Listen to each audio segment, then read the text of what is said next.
Wizard of Oz himself, we have summoned Dr. Ben Quist, Foreman Fitness, and we'll have to ask him on the any potential health qualities of Dr. Ben. Good morning. Hey guys, good morning. Nice to see you. How are you? I'm good. How are you guys doing? Well, the minute you popped into our feed was when Jack was talking about past game days at the Brat House in the State Street, Badger game day, and a buddy of his would take the cheese curds of the Brat House, and he would take a plate and he would coat it in salt, and then he would take the cheese curds and roll them around like donut holes in the salt. And we're just wondering how that might work for you. I think there was no added sugar in there, Dr. Ben, and I think those cheese curds are naturally high in fiber, so I don't think we have anything to worry about. You guys have caused me to now label hot dog as a trigger word for me. I have to do a safe space when you guys say that. So if you do mention that word, the H word today, I am going to have to leave and go to my safe space. We'll be very careful. We'll be very careful today. We can't even use a part of it. It would say a canine, and if something is extraordinarily warm, we won't use the we'll use parts. The H word, he says. He doesn't even say it. The H word. Oh my. Ben, Margot, she is my daughter and at Foreman Fitness, and she said, What is he like? She said, what does he eat? Because I'm telling her about, he made his head explode again. And then she said, but she actually wanted to know if you drink coffee. Do you drink coffee or endorse coffee? I'm a big fan of coffee, just personally as something that I enjoy. And that's a topic where I feel like they try to poke some holes at coffee from time to time, but it always seems like it comes out with a clean bill of health.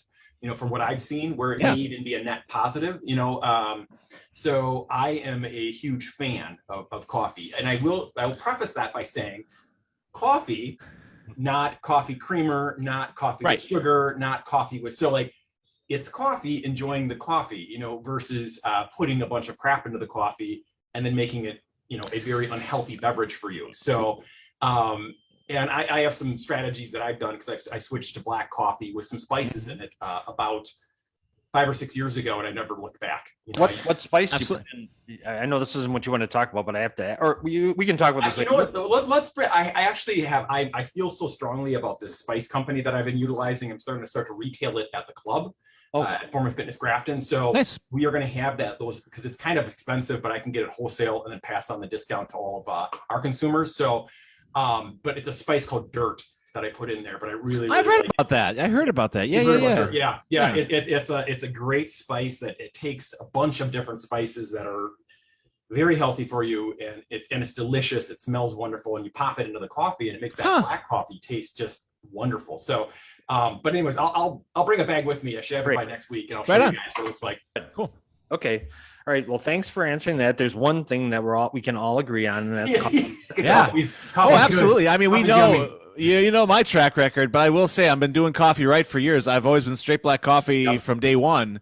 And I had nothing. I don't like sugar in it because I just don't like all that sweetness. And I used to do a little creamer just a dollop because I had a little heartburn thing going on. But then once I started doing the kombucha and stuff, that actually took the heartburn away. So now I'm good again. So yeah. Interesting. Yeah. I mean, the one thing, coffee is a little bit acidic. Yeah. Which is another reason why that spice blend, actually the person who developed the spice blend because they were an avid coffee drinker, and coffee's acidic and they got cancer, and they really were attempting to not have too many acidic foods due to whatever type of cancer they had. So they developed it to alkalize the coffee a little bit. So take that acidity down a little bit. So nice. It was kind of interesting story. Bulldog can be very acidic as well. So corrosive. I feel that way too. We got to pump him full of some dirt. We got to get some dirt in Bulldog so he's less acidic. Yes, definitely. I don't mind going dirty every now and then. It's all right. Bring it. They have a lot of plays at that Dirt company on the word dirt. They have a ball product that they have, which are little protein balls, but they of course have to. I'm not even going to say it, but they do make a lot of plays on the word dirt and dirty. They don't call them dirt balls. Maybe. You got to try our dirty balls, man. Pretty much. Yes.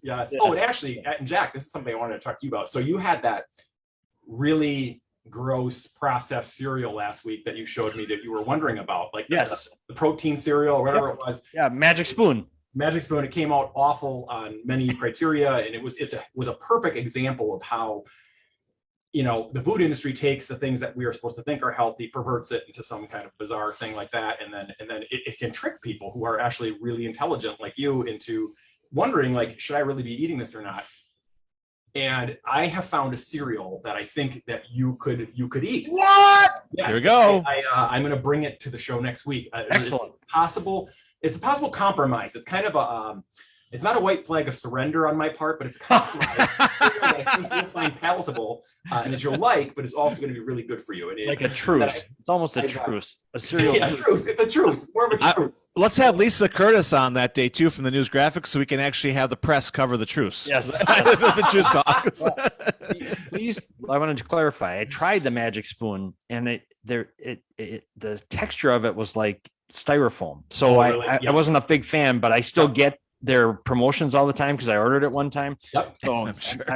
Well, that definitely is playing into that mindset that out of the macronutrients, fat has been demonized by many people, carbs have been demonized by many people, but Yep. everybody loves protein, right? Like, Yeah, right. never. Oh, protein's just a sweetheart. We love protein. So they're playing on that whole theme, which is good, and it's obviously massively processed. So. I don't know. That is a bad, but I get that all the time. Those types of questions. Yeah. What about this particular cracker or this cereal or this? You may need a 24-hour hotline, Dr. Ben. Hi, Dr. Ben. I've got this new cracker. I'm just wondering. Many times the people recording. they'll text me like the nutritional label of something, and then Sure. I'll text it back, marking it up because now on the phone you can do that thing to mark it up, circle thing, I'll put angry faces, arrows pointing to different things. It looks like a basketball playing field. It's like a coach. Oh, Oh, man. So I got this chicken and a biscuit cracker. I'm wondering. Right. Yeah, this is what I wanted to talk about today, but I will say that it is confusing, Jack, and Yeah. it even confuses me, guys, where there are a lot of different competing theories for what human beings should eat, and we are Yeah. all very individual as well. But I do feel like there's a couple kind of commonalities and truths, So, anyways, those are some of the things we've been talking about over the last few weeks and months. Absolutely. So, yeah. All right. Well, we sidelined you, but what would you like to talk about today, Ben? What do you got? So what I got for you is I did a talk on Monday at the Health Alliance building in Thiensville with Dr. Gary Lewis, and it was a talk on COVID and immunity and your immune system. So how can you help your immune system? How can you prevent things like COVID or other illnesses? And Dr. Gary brought me in to speak on the topic of exercise and immunity and immune system and immune function. And to be real honest, I had never really looked into that much. I knew that probably it helped, but it was fascinating to me looking at the research with immunity and immune system and exercise, the massive amount of benefit you get even from a very small amount of exercise to your immune system. And to put that into the context of COVID, it was 100% found to be accurate that those individuals that exercised had a much better time with COVID as far as not getting hospitalized, not having severe outcomes than those individuals who weren't exercising. And that is it is 1000% borne out in the research. It's not even a question, and I found that fascinating. It's like, what does exercise, what is not helped by exercise, guys? Like it's like everything, your digestion, your stress levels. And one other thing with that was kind of interesting to me is Dr. Lewis talked a bunch about, he talked about other things that affect your immune system. And one of the things that really I thought was like a light bulb type moment is he was talking about the stress curve. So you could be all of us, all four, wait, 1, 2, 3, all three of us are somewhere on the stress curve. All of a sudden, Ben's 1000% doesn't seem so. that fourth guy is a disaster. I know you won't even talk about him. He's There one more person, is it Lisa Curtis on this call? Yeah. So it's interesting to me that, on this stress curve, You have individuals that are not very stressed. They're kind of in a nice state. They're in a high level of readiness. But then as you progress on the stress curve to being maybe a little bit more stressed out, and then to that point where you're at kind of like that breaking point, where you're highly stressed, and we've all been there at some points, right? Sure. Many people I think live in that state all the time. Yeah. Parents of young children, definitely have that. For example, High stress, situations where your kids are screaming and all the time, but it was amazing to me how much that affected your immunity as well. Like, so when your body has been pushed to that point, like it only takes a little bit to go off the edge and suddenly you're severely ill. Suddenly you have gotten that cancer or that kind of thing. Living in that stress state all the time. And Gary was talking about that, and I found that to be really, really interesting.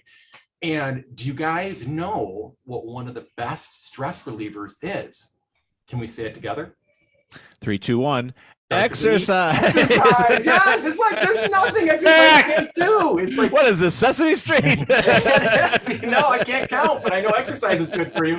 But it is. It was. And it's like, you start to think like, why is exercise, just like sleep, one of those foundational things that we all need to be doing that floats everything that every part of good health is elevated when you're exercising on a regular basis. Now, one other point I want to make about when I was looking at the research with immunity, and this is something that I have been preaching on for a really long time, is it's dose dependent with exercise.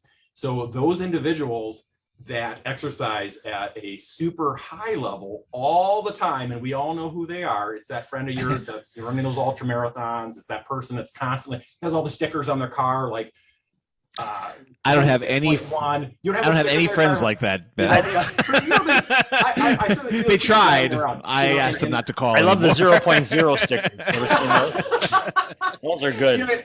And I don't mean to, like, I'm not at all bashing those people for being high level endurance athletes. And that's spectacular. But just realize that they have crossed the line of where what you're doing is for good health. You've moved into where it has gone into slightly more of the danger zone. That is not.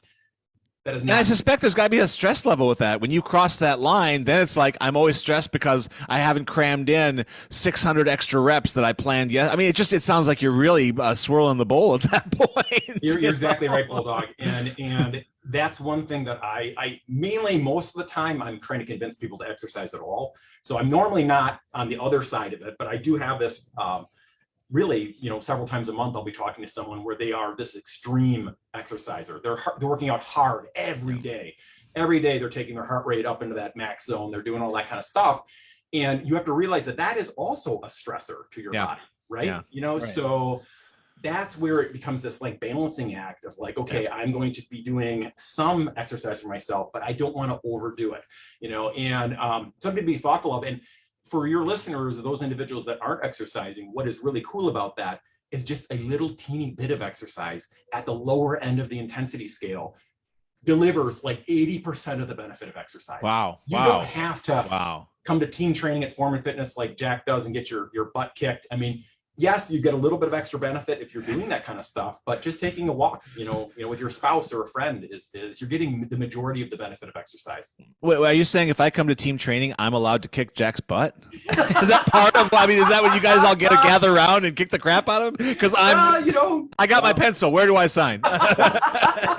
You got to be able to catch me first. Some lead time there. So anyways, that was kind of like my fascinating takeaway from the week. And it's the email I'm sending out, as on my weekly email list is going to be about the fact that exercise is so related to your immune function. They're very closely linked. It's something that really elevates that. So if you don't want to get sick, or we're in this kind of like everybody's catching COVID multiple times a year now. Right. Yeah. And COVID's back in the news because they're, every fall they expect a big increase, and FDA just approved a new booster yesterday. So cocktail. Okay. Yep. So that's coming around. That's very timely, Ben. Good.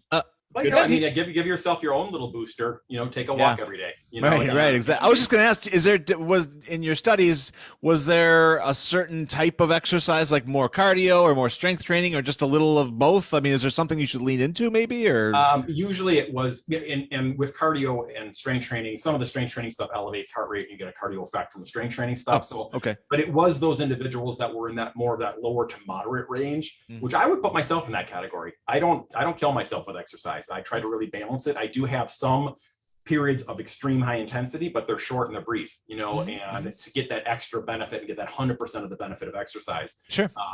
But one thing I don't do anymore is I don't run marathons anymore. I don't even run half marathons anymore because, you know, frankly, as I'm aging, I'm getting slower, and like it takes me a really long time to run a half marathon now, and it actually puts me into a position where I'm injuring my heart tissue and all other kinds of things when I'm doing that really long duration. But usually it's the shorter stuff, you know, that is it's totally fine. A 30-minute walk, you know, it seemed to be, but they repeatedly throughout the literature was referenced that, you know, high level athletes typically get sick more often.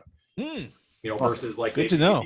The average exerciser, you know, has this really, and even looking at like how many colds does an average exerciser get over the course of a year versus a non-exerciser? Yeah, significantly less. Like it's not even. So anyway, just Google that, and you'll see all the stuff come up. It's just like wow.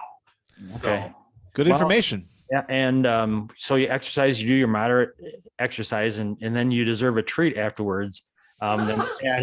Bulldog, do you have a visual of the thing we were talking about? I'm sorry, I was so wrapped by Dr. Ben. Ben, you will actually approve of this, I think, because you're always on the same wavelength as we are, the same plane. So this is making me nervous. What's interesting about this one, the other day, Bulldog and I found this independent of each other. We found the same thing, and we said, "Oh." Now, unfortunately, it does bring up one of your trigger warnings a little bit. No, because there's not any. Well, let's just do it. We're close. Here we go. Okay. Yeah.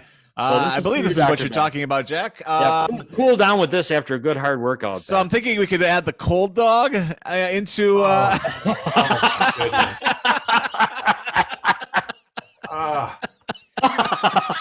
What is that? Is that like it's a Puree hot dog? It's a hot dog flavored popsicle. Yeah, it's not meat. It is the flavor. It's something. That's disgusting.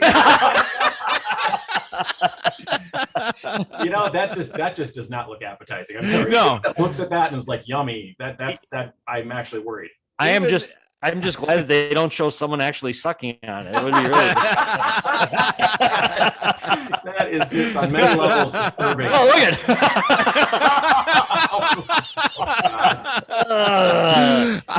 well, you guys never cease to amaze me with your I tell you, I think I saw that Wienermobile parked in the Fleet and your F&F parking lot the other day. They would blow them out of the water. They actually have cannons. They just train on the parking lot to blow it out of the water. I tell you, that's the woman for me, though. I'm going to find out who that is. That's the woman. Oh my gosh. Oh. Well, anyway, we held off for your entire segment. So hard, man. We wanted to talk about it. We wanted to show it. It's been a rough week for us. Such restraint from the Jack Henke Show. No one's used to that. It's like they say when you do something for someone else, you feel so good rather than just doing it for yourself. That's our gift. Our gift to you, Ben. We feel pretty good about giving that to you. We are the gift that keeps on giving, of course. I appreciate that. That's wonderful. That's wonderful. Thank you guys for that. And you didn't use the H word, so it's a sea dog, right?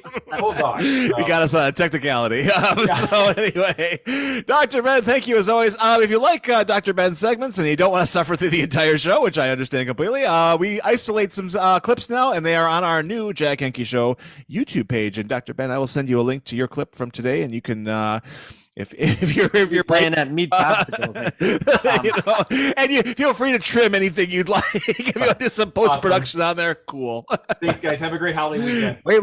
One last thing. Ben and Bulldog, we're going to be announcing something pretty soon. The three of us are working up. It's going to be huge news. Very exciting. It's Very almost as excited big about as a hot dog flavored popsicle. That's how big. That's how big. Let's this just say I'll have to have my last ones. I'm gonna cram as many as I can in. All right, Maybe everybody. next week for the announcement. I don't know. I think so. I think we Okay. probably should do a little email tagging first because I do have a few questions, but we'll go from there. Sure. Perfect. All right. Awesome. Thanks, guys. Thank you, Ben. Appreciate it. See you soon. Bye-bye. Dr. Ben Quist of Foreman Fitness in Grafton and Mequon as well. Yes. Yep. So,